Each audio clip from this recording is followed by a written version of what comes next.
Assalamualaikum warahmatullahi wabarakatuh.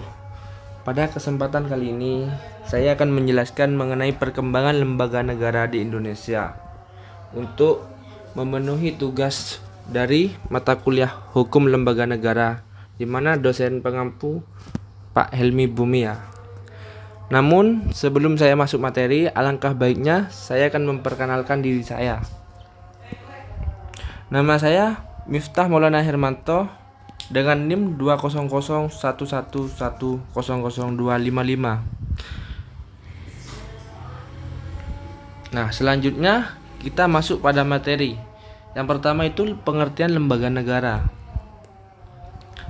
Lembaga negara adalah lembaga pemerintahan yang berkedudukan di pusat, yang tugas, fungsi, dan kewenangannya secara tegas diatur dalam undang-undang.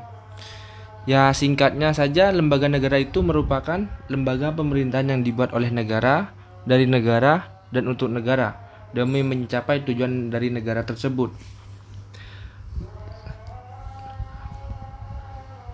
Menurut George Jelinek, lembaga negara dibagi menjadi dua bagian besar, yakni yang pertama itu alat-alat perlengkapan negara yang berlangsung, dan yang kedua alat-alat perlengkapan negara yang tidak langsung. Lembaga negara yang ada di Indonesia ada beberapa, yakni lembaga legislatif, eksekutif, maupun lembaga yudikatif.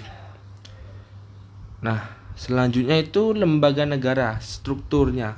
Yang pertama itu ada MPR, Majelis Permusyawaratan Rakyat. Yang kedua DPR, Dewan Perwakilan Rakyat. Yang ketiga DPD, Dewan Perwakilan Daerah. Yang keempat Badan Pengawas Keuangan. Yang kelima Presiden dan Wakil Presiden. Yang keenam Mahkamah Agung. Yang ketujuh Mahkamah Konstitusi, dan yang terakhir itu ada Komisi Yudisial. Nah, lembaga yang saya sebutkan tadi adalah lembaga yang dibentuk dengan dasar yang berbeda-beda, baik dengan konstitusi, undang-undang, bahkan ada bentuk dengan keputusan presiden saja.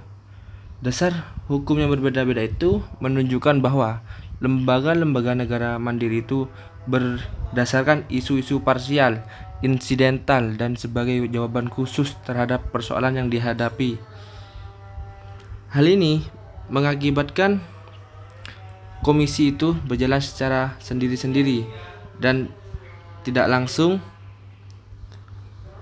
tidak saling melengkapi satu sama lain, sehingga dalam implikasi yang jauh lebih mengakibatkan efektivitas keberadaan komisi itu dalam struktur ketatanegaraan masih belum tampak berjalan sesuai dengan tujuan mulia pembentukan lembaga yang ekstra legislatif, ekstra eksekutif, maupun ekstra yudikatif. Nah, selanjutnya kita bicara tentang fungsi dari lembaga negara tersebut.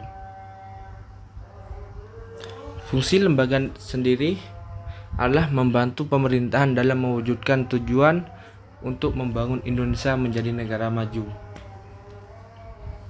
Selain itu, lembaga ini juga hadir agar dapat membangun kesejahteraan masyarakat dengan memberi fasilitas yang layak untuk membuat rakyat lebih sejahtera.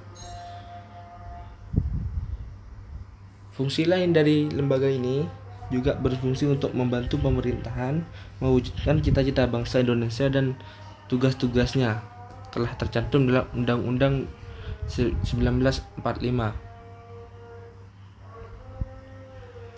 Selanjutnya itu kita masuk materi pada tingkatan kelembagaan. Nah, dalam sebuah lembaga negara di tingkat pusat dapat dibedakan dalam 4 tingkatan kelembagaan, yaitu yang pertama, lembaga yang dibentuk berdasarkan undang-undang, seperti contohnya Presiden, Wakil Presiden, MPR, DPR, DPD, BPK, MA, MK, dan Komisi Yudisial.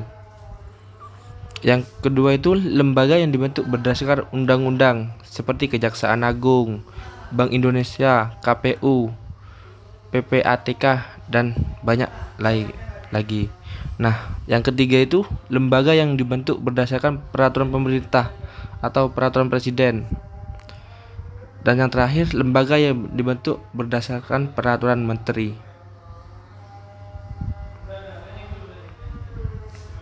Nah, mungkin itu saja yang bisa saya sampaikan.